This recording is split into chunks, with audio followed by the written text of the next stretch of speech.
Hey, what's up guys? I was at work today and I was trying to think about a topic for my next video and pretty excited. I think I came up with a pretty good one. So basically today's topic is just keep your hands out of your tank as much as possible. And really what made me think about this is with this tank, I'm in it all the time.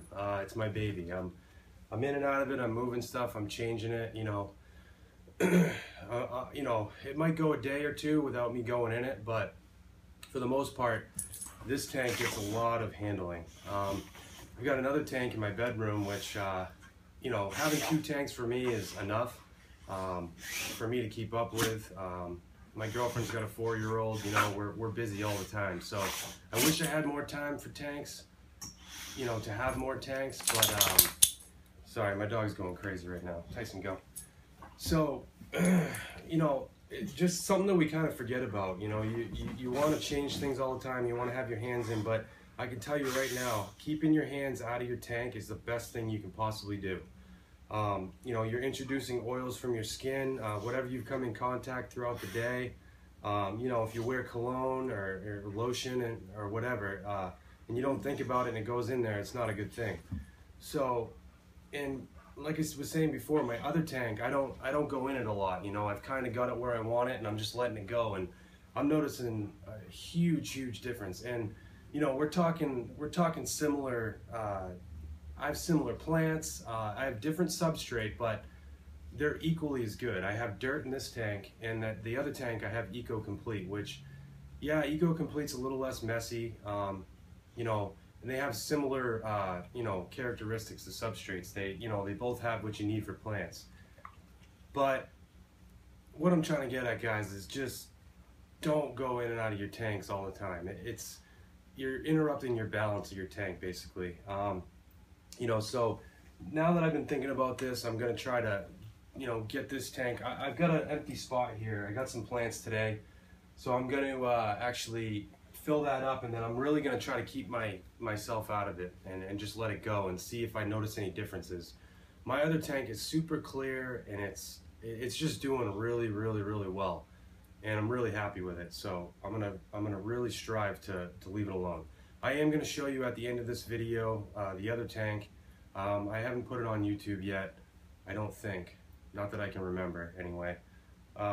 It's just a 36 gallon, like I said, Eco Complete. A lot of similar plants that you see in here are in there. So, my dog wants to say hello. He's not leaving me alone. I just got out of work. So, but that's just it, guys. And when you're doing your water changes and things like that, get down. Just try to eliminate keeping your fingers in there as much as possible. I use one of those clamps for my hoses, and I try to,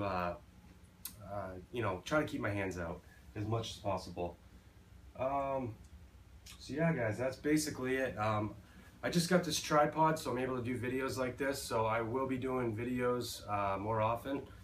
I've got a few topics I'm working on now, and I'm gonna sit down and brainstorm some other ones and try to make some videos, because I'm just here to help people and try to, just as I did when I started this tank 2 months ago. I didn't know what to do, and I've been learning off YouTube and some of my friends on YouTube, my close friends. I'm in a couple groups on Facebook, and I encourage everybody to find a group like that and go online and get tips and share information that you have, because it's a cool hobby and there's a lot to it. In times things get frustrating with it. I've got a Madagascar lace over here that yesterday just decided to turn brown on me and start wilting away. But once I started researching it, it's not an uncommon thing. It happens. So looking at my other stuff, I'm happy with it. Everything's doing real well. And kind of off subject, I got a new diffuser. It's a Fluval. Awesome diffuser. I don't know if you guys can see from there, but I'll give you a quick close-up before we go in and look at the other tank. But what you want is bubbles to be super fine, and you want them to really spread around the tank. So I'm able to accomplish that with the Fluval. I'm not sure on the model, but I don't think they offer too many. But I mean, this thing just sprays fine bubbles. It's awesome. I've got it over here coming up, and I've got a power head up here that blows it all the way across, and I'll show you in a minute, but the bubbles are going across the tank right to the other side before they surface, and that's what you want. You want it to dissolve really well. The other option is doing a what do they call it there, the CO2 reactor, which I tried. I got a real, they don't have really nice ones out there. You're almost better off to make your own, but what I found is I just like the old style method for now. Until I find a really good one, I'm probably just gonna stick with that, and it's working good for the most part. So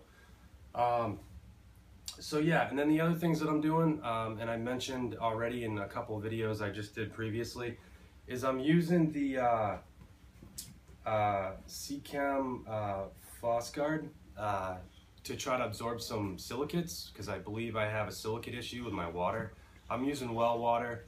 It's typical. I think that was the issue. I mean, it really took care of the algae. I'm a little bit hesitant to leave it in there for too long because I don't know what it's going to do. But I'm basically just keeping a close eye on my plants to make sure that, you know, nothing crazy is going on with them. And so far, I've seen nothing but good stuff. My crypts and stuff that weren't doing that great, they're greening up, and they're, you know, so I think some of the, there's so many different algae that some of them aren't always super visible. I think, you know, they're, you know, you really have to look at them to see them, but, you know, something like Phosguard will take care of that for you. And it also removes phosphates, which you need some phosphates for your plants, but I think I'm able to replenish those with water changes and stuff like that.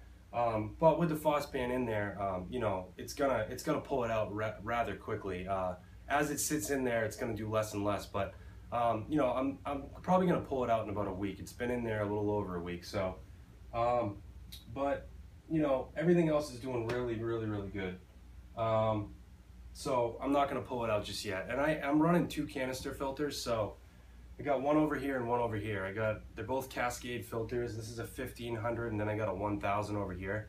Well, I got the Phosban in the 1000, so if I really needed to, I could shut it down, you know, for a little bit. You know, probably not too long, because I don't want it to go stagnant. But you know, it's not an issue. That's why I have 2 filters, because I want to be able to clean one, and I want to have good bacteria built up in the other one. And it's a big tank, so it can use the extra flow. So anyway, without further ado, I'm just going to give you a quick close-up on the CO2, you know, the fluval here. So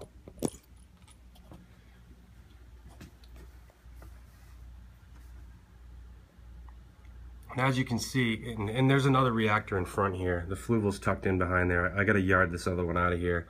But, you know, look at these bubbles, guys. And they are going all the way across the tank. My fish are hungry.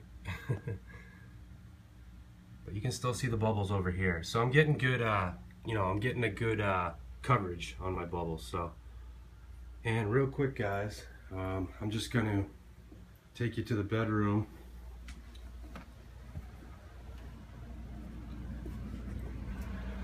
So this is my little 36. Now, I don't know if it's me, but this tank, it just looks so much better. You know, I don't know what it is, but I really think it has a lot to do with not playing it a lot, you know. You know, this has just got a little hang on the back filtration thing. I don't run carbon in it. It's an Aqueon filter. Pulled the carbon, threw in a piece of floss. I got biomedia down inside of it. I'm running a 6500K bulb and a 6700K bulb in here. One's a T5, one's a T8. It's really perfect for this tank. I mean, everything's really doing pretty well. For the most part, you know, from moss to crypts to whatever. I've even got this, whatever they call it, Chinese bamboo plant thing, which claims to not be an underwater plant. It's been in here for two months. So, but overall, guys, everything's super good. But hey, thanks for watching, everybody. And look forward to more videos. I got that tripod, so I'm gonna go crazy. Thanks for watching, guys.